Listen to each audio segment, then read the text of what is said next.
నమస్తే, నేను Priya. Welcome to GPRC news. ఏడాది పాలనలో కూటమి ప్రభుత్వ వైఫల్యాలన్నింటినీ క్రోడీకరించి పుస్తక రూపంలో విడుదల చేసిన రామచంద్రపురం నియోజకవర్గ వైసీపీ ప్రభుత్వం.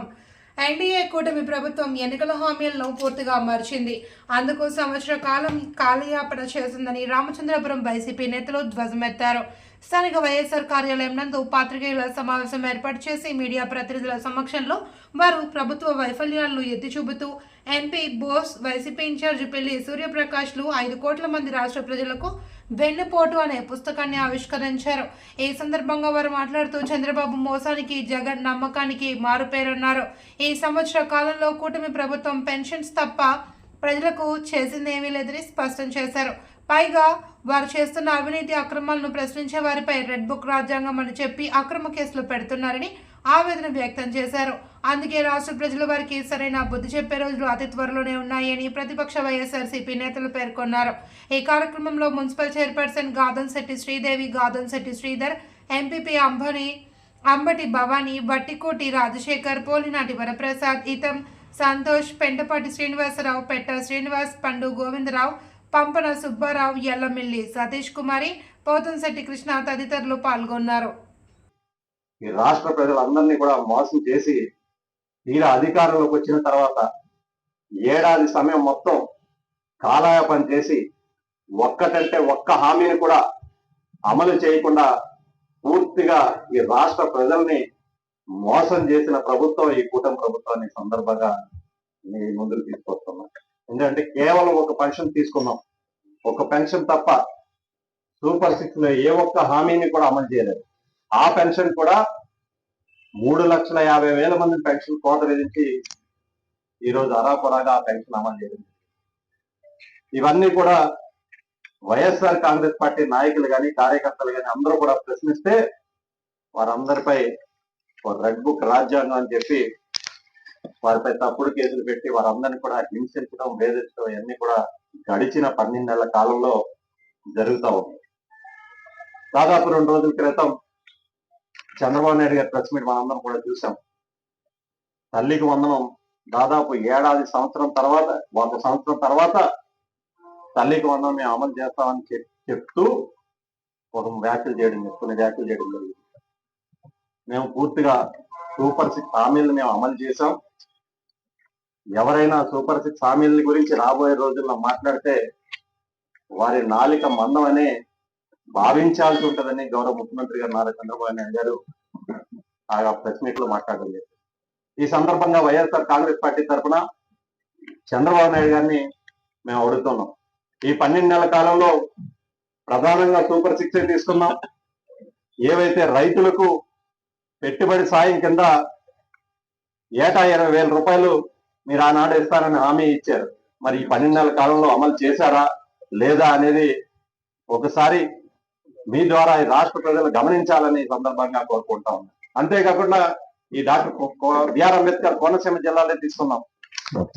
6 లక్షల టన్నుల ఈ సీజన్ కి 6 లక్షల టన్నులు మనకి దిగుబడి వస్తే 2 లక్షల టన్నులు కొనుగోలు చేసిన ప్రభుత్వం కేవలం అది కూడా రైతుకు గిట్టుబాటు ధర కల్పించకుండా వ్యవసాయాన్ని ఒక విధంగా సర్వనాశనం చేసిన ప్రభుత్వం ఈ కూటమి ప్రభుత్వం. మరో పక్క విద్యార్థులను మోసం చేయడం జరిగింది. అమ్మఒడి అమ్మఒడి కంటే తల్లికి వందనం అని చెప్పి అమలు చేయకుండా ఈ రాష్ట్రంలో ఉండే విద్యార్థులు మోసం చేయడం జరిగింది. అంతేకాకుండా ఏవైతే మహిళలు ఉన్నారో 1,500 అని చెప్పి మహిళా శక్తి కింద తీసుకొచ్చి ఆనాడు ఊరు వాడ తిరిగి మహిళల్ని ఈరోజు నెలకు 1,500 రూపాయలు ఇస్తానని చెప్పి 18 సంవత్సరాలు దాటిన తర్వాత ఏవైతే 59 సంవత్సరాల లోపున్న ప్రతి ఒక్క మహిళకి మేము నెలకు 1,500 రూపాయలు ఇస్తానని చెప్పి ఆనాడు హామీ ఇచ్చి ఈ రోజు అధికారంలోకి వచ్చిన తర్వాత అదే మహిళలను అడ్డం పెట్టుకుని మహిళా దినోత్సవం రోజున కుట్టు మిషన్ల పేరుతో 245 కోట్ల రూపాయలు స్కామ్కి తెరదీసిన ప్రభుత్వం ఈ కూటమి ప్రభుత్వం. ఇలాగే ఈ సంవత్సరం కాలంలో అనేక రకాలుగా ఒక పక్కన అన్ని వర్గాల ప్రజలను మోసం చేస్తూ అన్ని వ్యవస్థల్ని కూడా నిర్వీర్యం చేసిన ప్రభుత్వం ఈ కూటమి ప్రభుత్వం. ఒకసారి మీరు చూసుకుంటే విద్యుత్ ఛార్జీల పేరుతో దాదాపు 15,000 కోట్ల రూపాయలని ఈ రాష్ట్ర ప్రజల నెత్తిపై భారం మాపడం జరిగింది. మరో పక్క MDU వ్యవస్థని అంటే మరి ఇచ్చిన మాట ప్రతి మాట అమలు చేసినటువంటి ముఖ్యమంత్రి జగన్మోహన్ రెడ్డి గారు. మరి మీరు ఈవేళ మీకు అటువంటి ఇబ్బందులు లేవు, అటువంటి రెవెన్యూ డిఫిసిట్లు లేవు. మరి మీరెంత ఎందుకు చేయలేకపోతున్నారు? ఇవన్నీ ఎందుకు ప్రైవేటైజ్ చేసుకోవాల్సిన అవసరం వచ్చింది? మెడికల్ కాలేజీ ఎందుకు ప్రైవేటైజ్ చేయండి? పేద ప్రజలు ప్రతి పార్లమెంట్ నియోజకవర్గంలో మాకు అందుబాటులో ఒక సూపర్ స్పెషాలిటీ హాస్పిటల్ వస్తుంది అని ఎంతో ఆశపడ్డారు ప్రభుత్వ రంగంలో. మరి ప్రభుత్వ రంగంలో ఉన్నటువంటి సూపర్ స్పెషాలిటీ హాస్పిటల్కి మరి ప్రజలు ఆశపడినప్పుడు దాన్ని ప్రైవేటైజ్ చేస్తే మాత్రం ప్రజలు తిరుగుబాటు చేస్తారు, తప్పకుండా దానికి మూల్యం చెల్లించుకోవాల్సిందనే మాట ఈ సందర్భంగా మరి గౌరవ ముఖ్యమంత్రి గారికి మేము ప్రత్యేకంగా మరి విజ్ఞప్తి చేస్తూ ఉన్నాం. అదేవిధంగా schedule caste and schedule tribes వారికి మనం మరి పరిపూర్ణంగా వారికి కూడా గత ప్రభుత్వంలో చేసిన సంక్షేమ కార్యక్రమంలో వాళ్ళని కూడా మీరు పట్టించుకోవట్లేదు. ఇదేం కరెక్ట్ అనుకుంటున్నారు? సమాజం 200 సంవత్సరాల పాటు మరి సమాజం వారిని దూరంగా పెట్టి వారిని విద్యలోని కానీ ఇతర రంగాల్లో కానీ వారిని ఏ రోజు కూడా మనం ఆశించే స్థాయిలో మనం చూడలేకపోయాం. ఈవేళ వారికి ఇవ్వాల్సినటువంటి షెడ్యూల్ కాస్ట్ కానీ షెడ్యూల్ ట్రైబ్స్ కానీ వారి నిధులు పరిపూర్ణంగా ఎందుకు రిలీజ్ చేయలేకపోతున్నారు?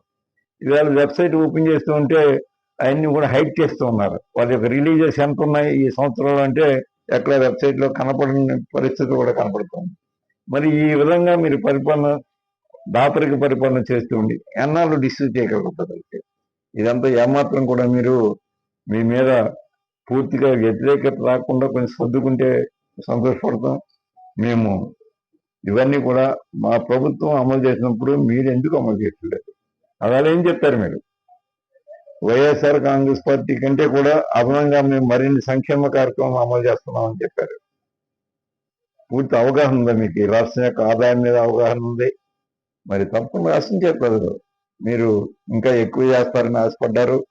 ఆశపడి మరి మీకు ఓటేస్తే మీరు నెట్ట నిలువున ఆ రోజు ఇచ్చిన హామీ ఇచ్చిన అన్ని కూడా మరి ఎగ్గొట్టి ఎగనామం పెట్టి నెట్ట నిలువున ఈ రాష్ట్రంలో ఉన్నటువంటి పేద ప్రజలను, విద్యార్థులను, వ్యవసాయదారులను మరి మీరు దగా చేశారు. ముఖ్యంగా ఈ దగా చేసిన ఈ దగా ఎన్నాలో నిలబడదు. కనీసం మీకు ఎప్పుడో సరే తిరగబడే ప్రమాదం ఉంది ప్రజలందరికీ. ఇలా అంటే రెచ్చగొడుతున్నారని మాట్లాడతారు.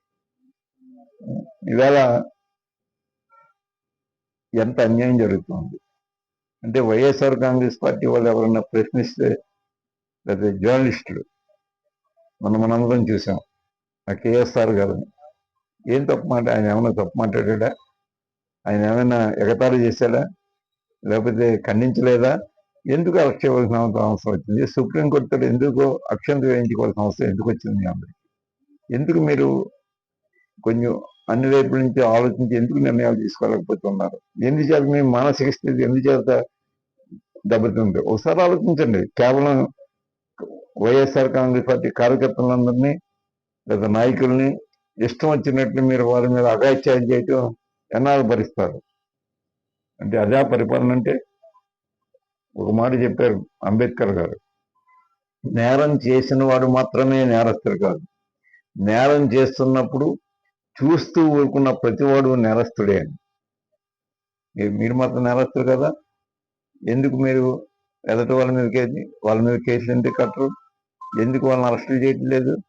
మేము అల్లరి చేస్తే, మేము గొడవలు చేస్తే అప్పుడు కేసులు కడతారా?